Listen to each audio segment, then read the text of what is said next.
Baik, saudara, terkait dengan putusan Mahkamah Konstitusi tentang masa jabatan komisioner KPK dan batas usia untuk menjadi komisioner KPK yang sudah diputuskan oleh Mahkamah Konstitusi, maka pemerintah sesudah mempertimbangkan perdebatan di kalangan akademisi, di kalangan praktisi, di kalangan ahli ketatanegaraan, pemerintah memutuskan mengikuti putusan Mahkamah Konstitusi. Dalam beberapa hal pemerintah kurang sependapat dengan putusan MK, tetapi yang lebih prinsip di atas kekurang sepakatan itu adalah pemerintah harus tunduk pada ketentuan konstitusi bahwa keputusan Mahkamah Konstitusi itu final dan mengikat. Sehingga karena Mahkamah Konstitusi menyatakan jabatan komisioner KPK itu berlaku 5 tahun dan berlaku untuk periode yang existing yang sekarang ada, maka itu akan diikuti oleh pemerintah sesuai dengan ketentuan konstitusi bahwa putusan Mahkamah Konstitusi itu final dan mengikat, terlepas dari soal kita suka atau tidak suka. Itu saja kalau menyangkut putusan Mahkamah Konstitusi. Yang lain-lain tidak ada yang spesifik yang akan saya laporkan, karena saya melapor 5 hal yang sifatnya rutin saja, yang lain-lain.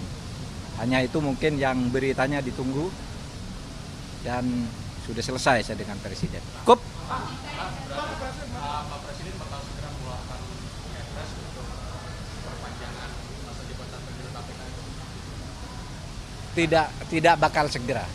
Kan itu habisnya nanti masih 19 Desember. Tetapi kalau pemerintah tidak mengeluarkan Kepres, tidak membentuk tim seleksi sekarang, itu berarti memang ya berlaku untuk yang sekarang jabatan itu. Karena kalau misalnya pemerintah tidak setuju dengan putusan MK, ya mestinya kan sekarang sudah dibentuk pansel. Pemerintah tidak membentuk pansel karena pemerintah terikat terhadap putusan MK. Meskipun di dalam diskusi-diskusi kita tidak semuanya setuju terhadap putusan MK. Tapi keadaban konstitusional kita, putusan MK itu harus diikuti, karena sekali kita tidak mengikuti, nanti berikutnya pemerintah juga membangkang terhadap putusan Mahkamah Konstitusi. Sehingga sekarang ya dengan dengan sikap konstitusional pemerintah ikut terhadap putusan MK itu. Cukup?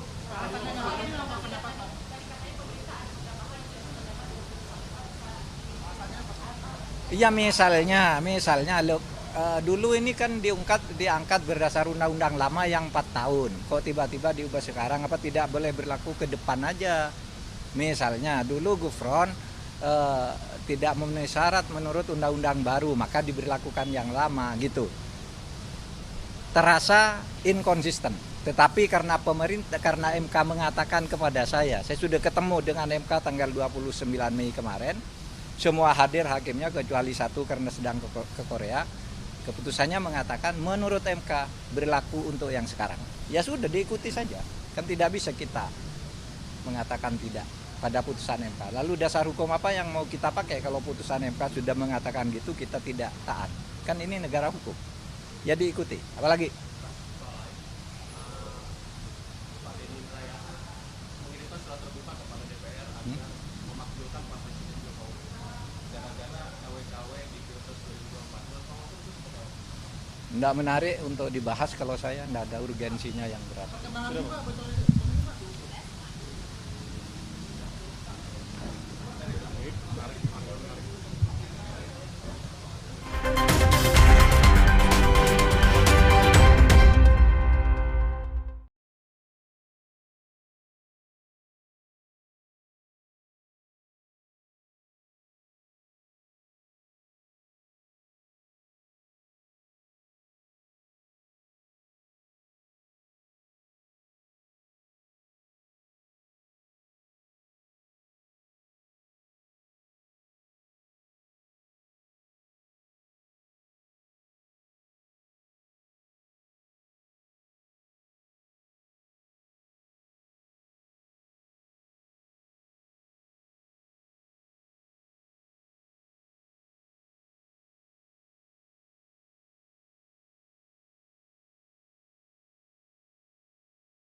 Apa bersama tim reformasi itu Pak? Apa? Sendiri ke pelaporan presidennya atau sendiri. sendiri saja Pak? Ini apakah mengenai mengangkat Ya, nanti aja. Setelah ini apa ya? Bentar ya Pak. Sudah Mbak, hati-hati Mbak.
Sore semuanya.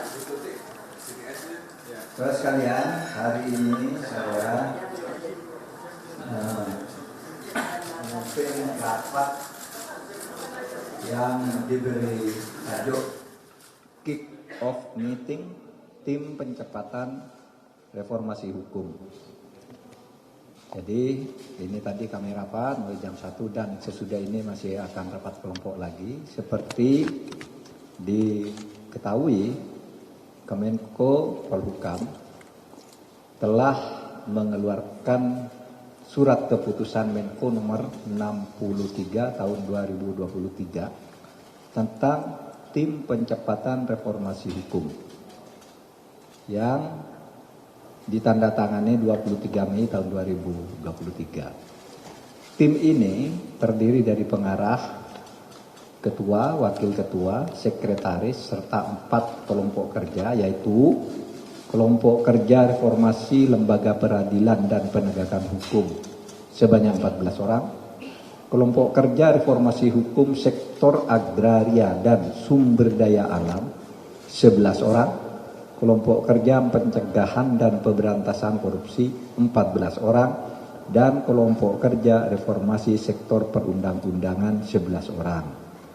Anggota tim ini berasal dari unsur pemerintah, praktisi hukum, akademisi, dan tokoh masyarakat yang memiliki kredibilitas atau bisa dipercaya, serta kemampuan, kapabilitas sesuai dengan bidang kepakaran masing-masing.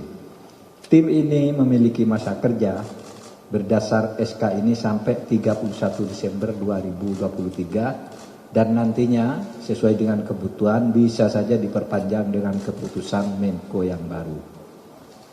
Latar belakang dibentuknya tim percepatan reformasi hukum karena sekarang ini terdapat berbagai permasalahan hukum yang ditemukan di sektor peradilan dan penegakan hukum, seperti kasus tindak pidana korupsi yang dilakukan oleh oknum hakim agung, padahal putusannya sudah inkrah.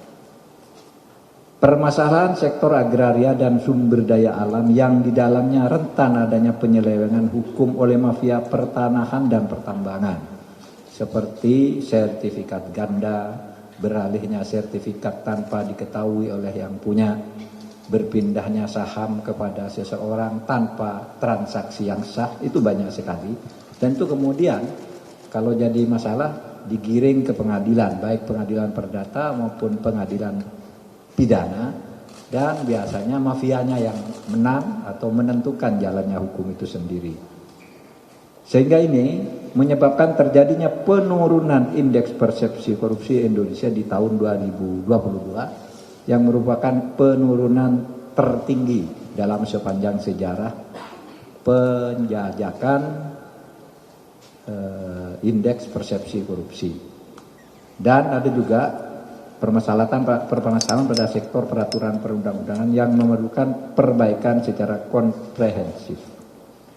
Saudara, tim ini akan melahirkan naskah akademik dan rancangan peraturan perundang-undangan tentu saja, tetapi jangan salah paham, hasilnya nanti tetap akan disalurkan ke institusi-institusi yang berwenang, yang harus dikeluarkan dengan undang-undang, nanti tentu masuk ke prolegnas. Yang agak mendesak dan harus segera dikerjakan tetapi memenuhi syarat ya bisa saja juga dengan Perpu, bisa juga cukup dengan PP, bisa juga dengan Perpres atau peraturan menteri. Nanti semua ini akan dicoba diidentifikasi agar ada jalan keluar terhadap masalah-masalah yang sekarang macet penanganannya secara hukum karena hal-hal adanya mafia, transaksi politik, tumpang tindih peraturan perundang-undangan dan sebagainya. Tim percepatan reformasi hukum akan menyusun agenda prioritas dan strategi dalam melakukan perbaikan hukum di Indonesia. Selanjutnya hasil tim kerja ini akan diserahkan kepada Bapak Presiden dalam bentuk rekomendasi untuk menjadi pertimbangan Presiden menyampaikan arah kebijakan kepada kementerian lembaga terkait untuk melakukan perbaikan. Rekomendasi hasil kerja tim dapat dibuat dalam 3 kategori. 1, quick wins yang selaras dengan program kementerian lembaga dan dilaksanakan hingga akhir tahun 2023. Itu artinya menunjukkan prestasi yang cepat dan benar gitu, dan berani itu kira-kira. Sampai dengan akhir tahun 2023, apa di bidang pertanahan, apa di bidang peradilan, dan seterusnya. Yang dari jangka pendek sampai dengan berakhirnya masa pemerintahan periode 2019-2024. Ini yang nanti sesudah quick win. Nah, jangka panjang itu tadi berupa rekomendasi yang komprehensif sebagai salah satu pertimbangan kebijakan untuk diimplementasikan oleh pemerintah yang akan datang. Ini dari saya ingin baca dulu yang timnya ini. Saya sebagai pengarah, kemudian Pak Sugeng Purnomo sebagai Deputi 3, sebagai Ketua, lalu Bapak Laude M. Syarif dari Partnership. Jadi kita bekerja sama juga dengan lembaga, swadaya, masyarakat, agar lebih terpercaya hasilnya bahwa ini bukan sepihak. Ada Pak Laude M. Syarif sebagai Wakil Ketua, beliau adalah Ketua Partnership atau kemitraan. Kemudian kelompok kerja reformasi bidang lembaga peradilan dan penegakan hukum, Bu Harkristuti Harkrisnowo. Kemudian ada Bapak Ajar Budi Kuncoro, ada Bapak Suparman Marsuki, ada Dr. Andes Adrianos Eliasta Sembiring Meliala, Profesor, ada Dr. Mas Ahmad Santosa, Profesor Dr. Ningrum Natasha Sirait, Dr. Fahri Jalafandi, Ahmad Fikri Asegaf, Irjen Polisi Puji Hartanto, Dr. Barita Simanjunta, dan Dr. Nur Rahmat, serta Dr. Asep Iwan Iriawan. Ini orang hebat semua ini. Semuanya menghiasi media massa. Kemudian kelompok reformasi hukum sektor agraria dan sumber daya alam ada Profesor Haryadi Kartodiharjo. Kemudian ada Imam Marsudi, ada Pak Faisal Basri, FA. Profesor Maria S.W. Sumarjono. Kemudian Sandrayati Muniaga, Profesor Abrar Salam, kemudian Ianse Arizona PSD, Siti Maimunah PSD, dan Pak Eros Jarot sebagai pelaku penggiat advokasi mafia tanah. Ada Pak Yunus Husen untuk kelompok kerja pencegahan pemberantasan korupsi. Kelompok kerja pencegahan dan pemberantasan korupsi Yunus Husen. Kemudian ada Rizal Mustari, ada Toto Dwiantoro, kemudian ada Adnan Topan Husodo, ada Danang Widoyoko, ada Himawan Praditya, ada Mutia Gani Rahman, ada Dadang Tri Sasongko, ada Yanuar Nugroho, ada Wuri Handayani, kemudian Najwa Shihab, dan Bambang Harimurti. Dan yang terakhir, kelompok kerja reformasi sektor peraturan perundang-undangan, Profesor Susi Dwi Haryanti, kemudian Erwin Muslimin Singajuru, B. Fitri Susanti, Dr. Zainal Arifin Mukhtar, Ferry Amsari, Erasmus A.T. Napitupulu, Profesor Amiruddin Ilmar, kemudian Fitriani Ahlan Sarif, dan Dr. Adam Muhsi. Saya kira itu dari saya sebagai informasi. Saya persilahkan kalau ada yang mau tanya. Ya.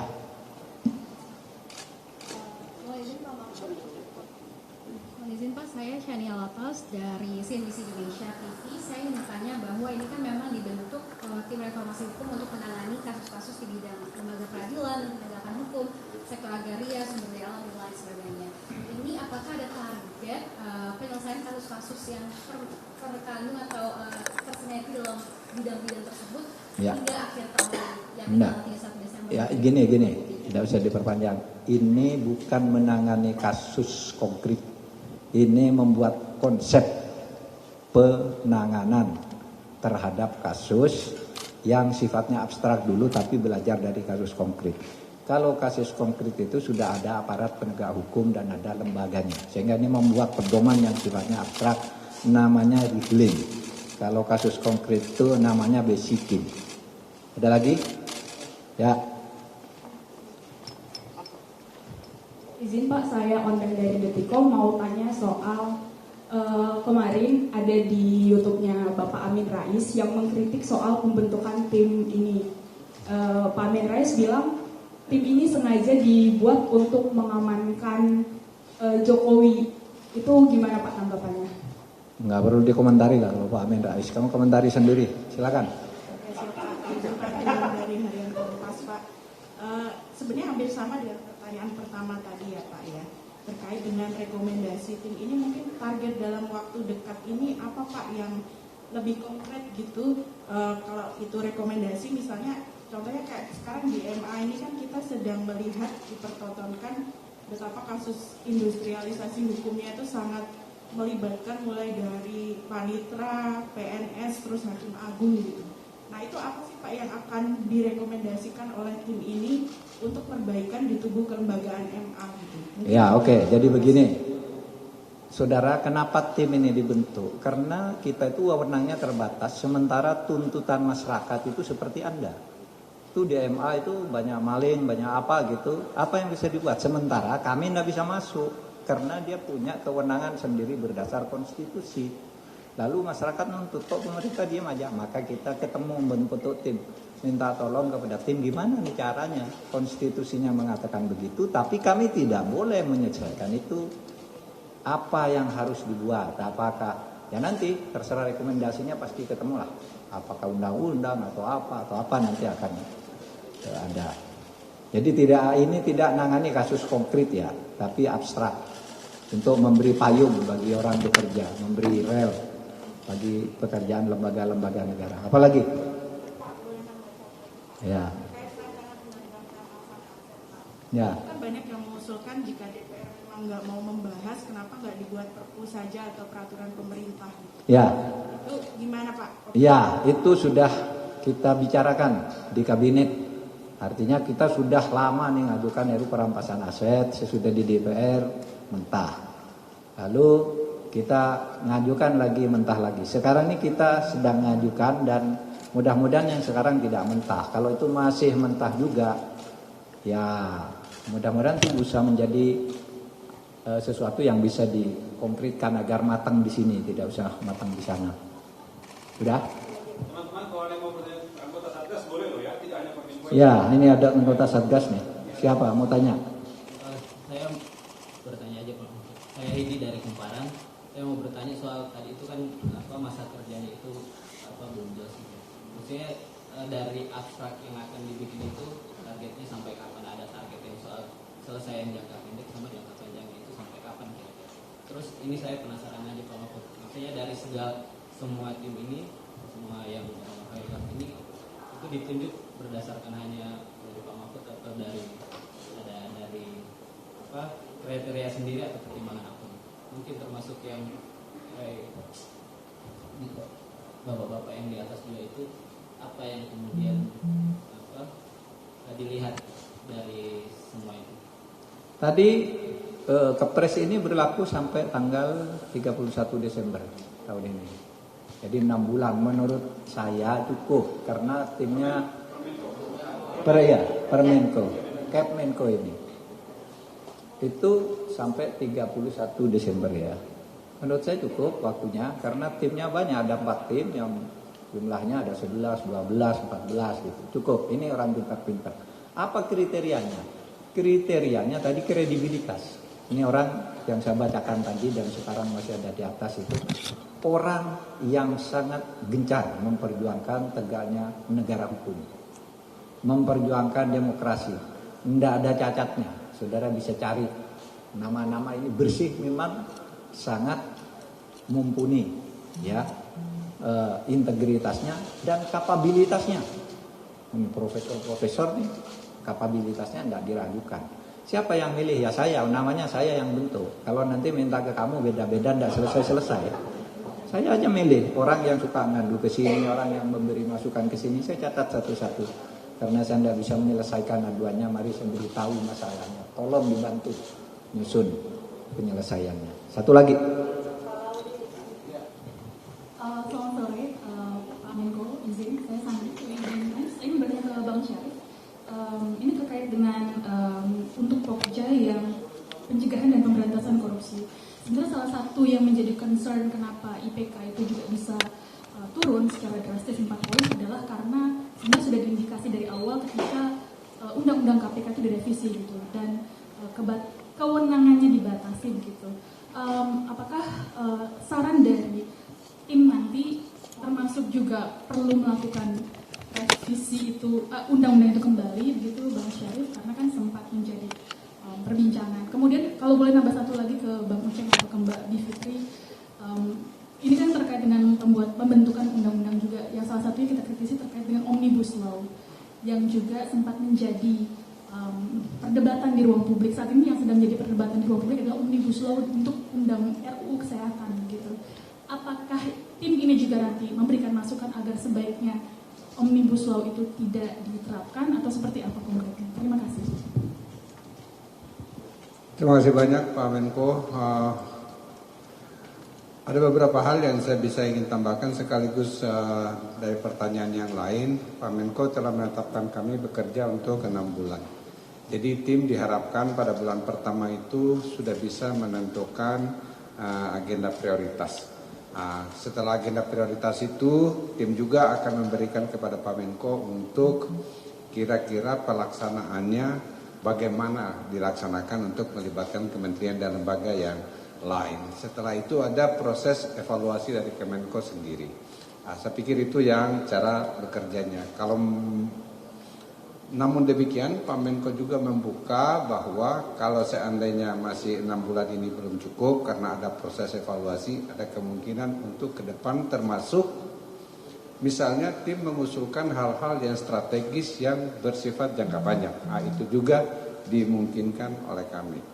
Khusus untuk pertanyaan yang tadi, memang tadi Pak Menko sudah menyampaikan salah satu trigger mengapa tim ini dibentuk adalah menurunnya Corruption Perception Index kita dari 37 menjadi dari 38 menjadi 34 waktu itu. Dan setelah sebenarnya ini bukan kali pertama kami bertemu Pak Menko, kami jelaskan bahwa salah satu yang paling rendah itu yang nilainya hanya 24 itu adalah indeks dari World Justice Project yang membidangi sektor peradilan, polisi, kejaksaan, Mahkamah Agung. Sehingga diharapkan yang berhubungan dengan itu bisa kita angkat sedikit dan kita berharap ke depannya bisa lebih memperbaiki Corruption Perception Index. Khusus untuk yang berhubungan dengan pertanyaan soal undang-undang KPK, saya tidak berani jawab karena saya orang KPK dulunya. Jadi silakan Mas Uceng atau Pak Menko atau Mbak Bibit aja. Belum. Terima kasih. Teman-teman sekalian, pertanyaan saya sebenarnya 1 atau 2 tadi. KPK ikut ditanyakan ke saya atau enggak? Enggak kayaknya ya. Oke. Kalau soal permisi udah. Jawab semua. Kalau mengenai undang-undang KPK, jelas saya tidak bisa mendaku sebagai keputusan timnya karena kita belum bicarakan. Tetapi saya kira salah satu yang pasti akan dilihat dan coba ditelisik tentu saja soal itu. Khususnya soalan proses pembentukan perundang-undangan yang kelihatannya agak cacat secara partisipatif. Kita sepakat bahwa kalau nyusun undang-undang itu sebaiknya digeser sentranya itu lebih pada publik sekarang. Itu salah satu yang banyak dibicarakan. Yang kedua, kalau soal omnibus, ini lagi-lagi pendapat pribadi ya, karena lagi-lagi belum dibicarakan. Tapi kalau apakah dibicarakan, saya kira pasti akan dibicarakan. Karena omnibus itu sebenarnya adalah metode penyusunan undang-undang. Artinya, sebagai sebuah metode, pilihan sebenarnya mau dipakai atau tidak. Nah, mungkin yang harus dibatasi betul atau kemudian dicari parameter jelasnya adalah bagaimana dan kapan penggunaannya. Karena kalau digunakan serampangan, saya kira belajar dari kasus kita dan beberapa negara termasuk Irlandia dan lain sebagainya, itu biasanya agak bermasalah gitu. Nah, makanya mungkin sebagai sebuah metode kita nggak bisa halangi sebagai sebuah metode. Tapi kapan penggunaannya dan lain sebagainya itu yang harus ditimbang secara secara lebih wise gitu. Begitu barangkali. Bibip, Nana. Ya udah dulu aja. Saya lebih sedikit ngomong lebih baik. Jadi terima kasih teman-teman. Saya mau mengingatkan memang kalau di keputusan menterinya itu menyusun dan mengusulkan agenda prioritas dan strategi percepatan reformasi hukum. Jadi jangan berpikir kami akan menangani kasus satu-satu begitu ya, terus menghasilkan secara konkret prolegnas baru, misalnya bukan seperti itu. Jadi lebih ke yang langkah strategis. Nah tadi kan pertanyaannya adalah ini mau omnibus atau tidak begitu ya. Jadi memang kita itu baru ketemu baru hari ini. Jadi kita belum membicarakan substansinya itu belum. Tadi kami baru membicarakan hal-hal yang sifatnya mekanisme kerja dan lain sebagainya. Tapi bagi tim kami itu di perundang-undangan sama ketuanya Prof. Susi, terus ada saya, Mas Uceng, Ferry, Pak Aminuddin dan lain sebagainya, Fitri Syarif dari UI dan lain sebagainya. Itu kami sudah menyepakati bahwa paradigma yang kami ingin gunakan memang lebih banyak untuk partisipasi publik. Karena kalau konteksnya ini beda-beda pasti timnya, tapi untuk perundang-undangan institusi yang ada sudah kuatnya luar biasa, DPR dan pemerintah. Justru yang selama ini buruk itu sebenarnya partisipasi publik.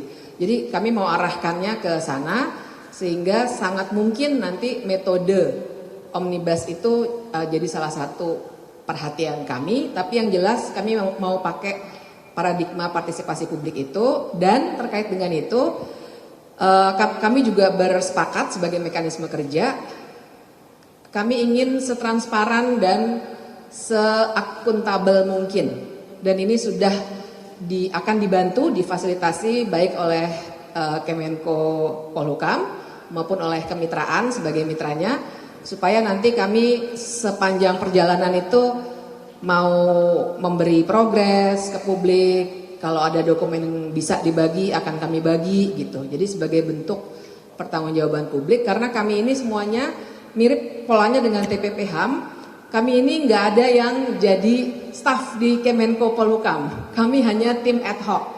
Jadi jangan disalahpahami, ada beberapa teman yang bilang wah Prof Mahfud nih mengkooptasi teman-teman masyarakat sipil. Enggak, kami bukan staf di sini.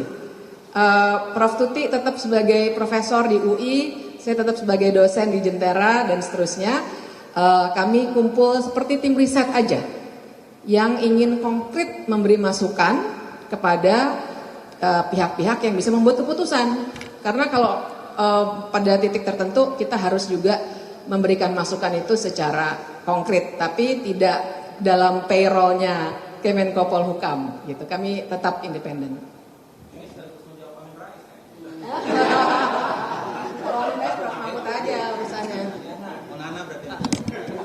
Iya, saya yang menjawab Pak Amin kalau Pak Menko tidak mau menjawab. Kalau tadi disebut akan apa tadi istilahnya Pak Amin ya?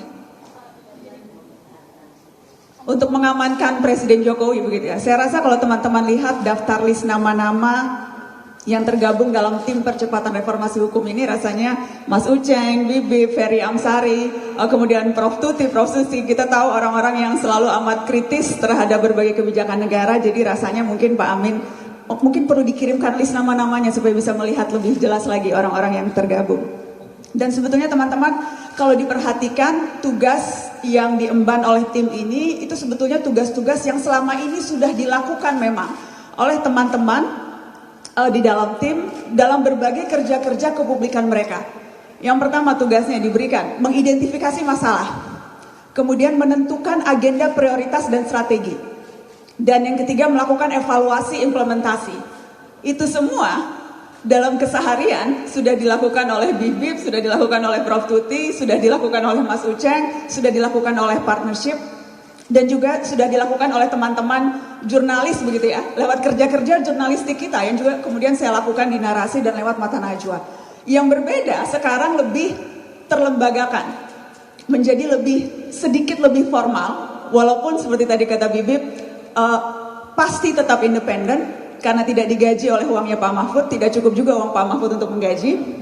Saya tahu gajinya kecil ya Pak. Jadi tetap independen, dan yang mungkin juga membedakan adalah ada time limit yang lebih rigid teman-teman. Waktunya hanya sampai Desember 2023 loh.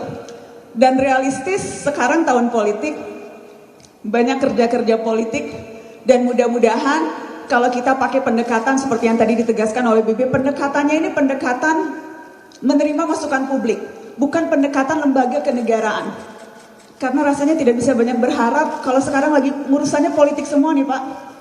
Semua pejabat negara dan kementerian negara, mohon maaf, pasti sekarang urusannya urusan copras-capres atau cawe-cawe. Jadi pendekatannya akan lebih banyak pendekatan mendengarkan masukan dari teman-teman masyarakat sipil. Karena memang sebagian besar yang tergabung dalam tim ini adalah dari CSO, Civil Society Organization. Saya rasa itu teman-teman.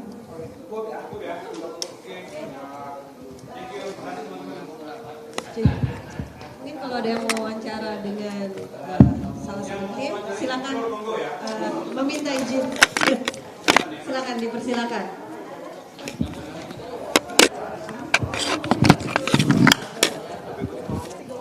Kalau mau wawancara langsung aja mendekati narasumber yang diinginkan sebelum berangkat untuk lebih lanjut mau diskusi lagi.